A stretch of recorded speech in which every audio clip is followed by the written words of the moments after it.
Hello my dear students, I heartily welcome you all in this session, our subject Science class 8th standard.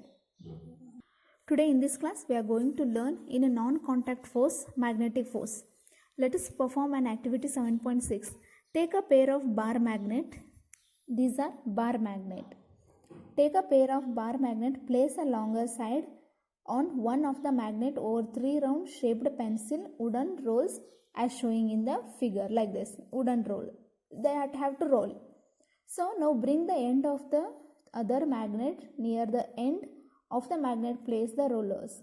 Make sure that the two magnets do not touch each other. Observe what happens next to bring the other end of the magnet near the same end of the magnet. Place the rollers. Note what happens to the magnet placed on the rollers every time another magnet is brought near it. Yes, does the magnet on the rollers begin? This is bar magnets. To move when the other magnet brought near to it, does it always move in the same direction and approaches the magnet? What does the observation suggest? Does it mean the same force may be acting between two magnets?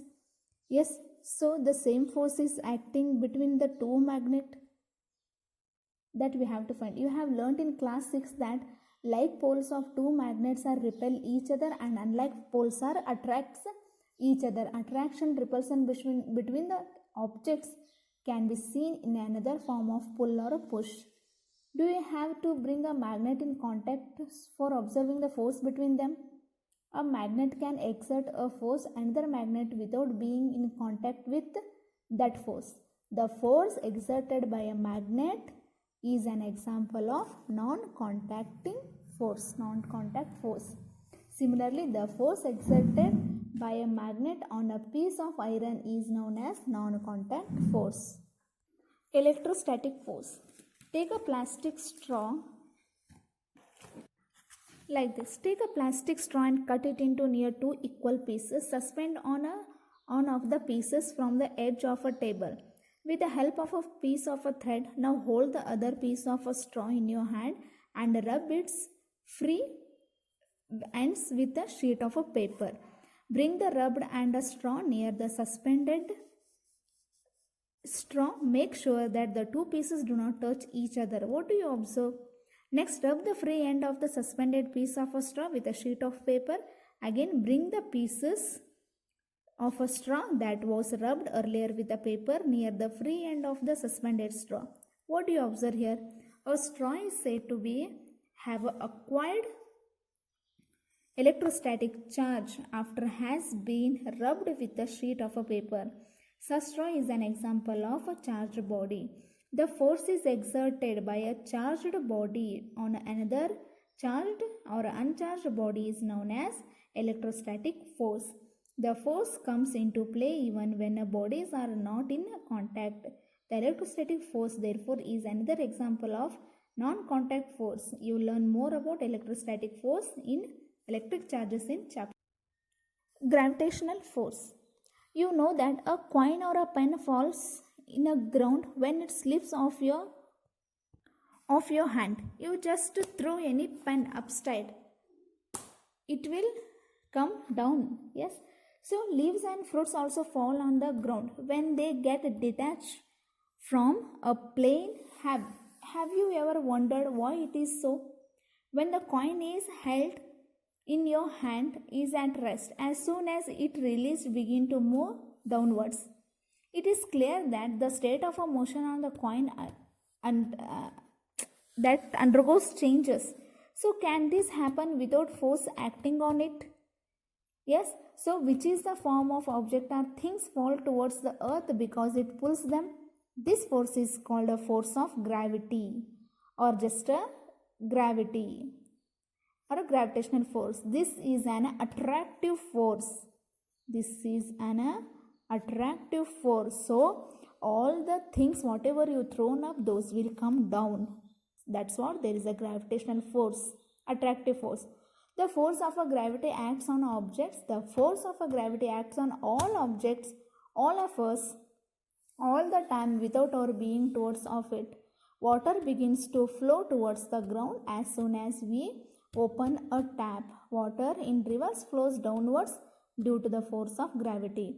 Gravity is not a property of Earth alone. In fact, every object in the universe, whether small or large, exerts a force on every other object. This force is known as the gravitational force. Next point, pressure. You have learnt in class 7 that strong winds during a storm or a cyclone can blow away even a rooftops. You also learned that window and cyclones are caused by the differences in air pressure. Is there any relation between pressure and force? Let us find out. Try to push a nail into a wooden plank by its head. Did you succeed? Try it now. Push a nail the pointed, and could you do this same time? Try to cutting the vegetables with a blunt knife and then with a sharp knife. Which is easier? With a sharp knife it is easier.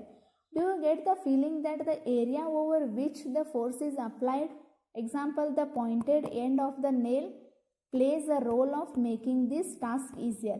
The force acting on a unit area of a surface is called pressure. The force acting on a unit area of a surface is called pressure.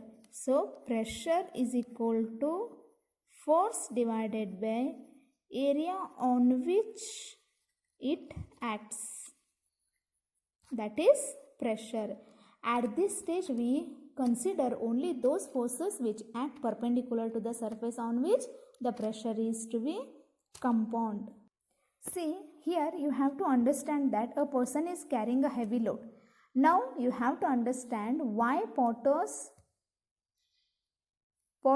place a round place of a cloth on their heads. When they have to carry heavy loads, by doing this, they increase the area of contact load with their head. Is it? So, the pressure on their heads reduce and then find out easier to carry the loads. Note that the area is the denominator of the above expression. Here, area. Similarly, so the smaller area, larger the pressure of a surface, same force. The area of the pointed end to the nails is much smaller than its head. Yes, the same force therefore produces a pressure sufficient to push a pointed end of the nail into a wooden plug. Can you explain now why shoulder bags have provided the broad straps and not thin straps? And why the tools meant for cutting and purchasing always have sharp edges? Is it? And do liquid gases also exert a pressure? Does it depend on the area on which the force acts? Let us find out by the pressure exerted by liquid and gases in next. Your homework. What is magnetic force? Give example for non-contact force. What is electrostatic force? Give example. Define gravitational force and pressure. Thank you.